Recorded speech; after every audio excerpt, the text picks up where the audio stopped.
This is my grandmother and me. Candace Tizon Martinez, a preschool director in Berkeley, says she is shocked to learn the full story about how her family secretly had a slave.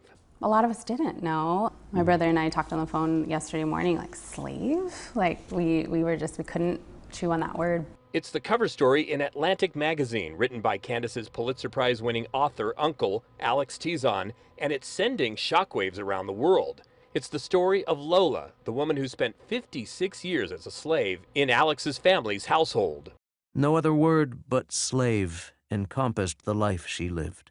My parents never paid her, and they scolded her constantly. She wasn't kept in leg irons, but she might as well have been. As a child, Candace was close to Lola, understood her to be a housekeeper and integral part of her family. Yeah, slave doesn't fit to me. She was our grandma. Lola was 18 years old when her family gave her to Candace's real grandmother to be her personal servant, a practice not uncommon in the Philippines. Lola immigrated with the couple to America. Lola cleaned house, raised Alex and 4 other children, occasionally asked for money to send home, but her owners never did pay her. Alex eventually grew to realize what was happening, but didn't quite know how to set her free, and Lola resisted leaving.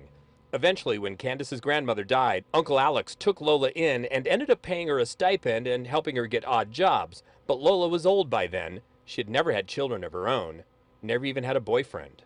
Them finding out was probably a struggle of, we know that she came here under circumstances she couldn't control, but she's our mom. She's who raised us. So what do you do with that? You know, and I think my uncle did the best that he could. He would be the first to admit it wasn't enough.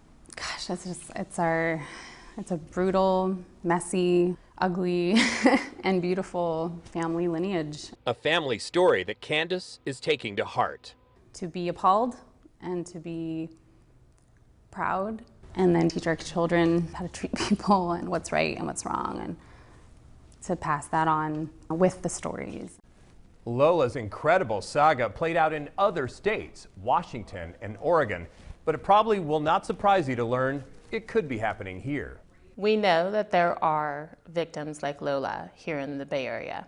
Kaylin Patterson with the Contra Costa Alliance to End Abuse says there is a long history of this type of human trafficking here. Not just housekeepers, but workers in nail salons and restaurants.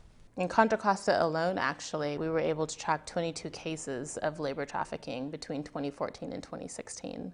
So we know that there are other Lolas or victims of labor trafficking out there. Joe Vazquez, KPIX 5.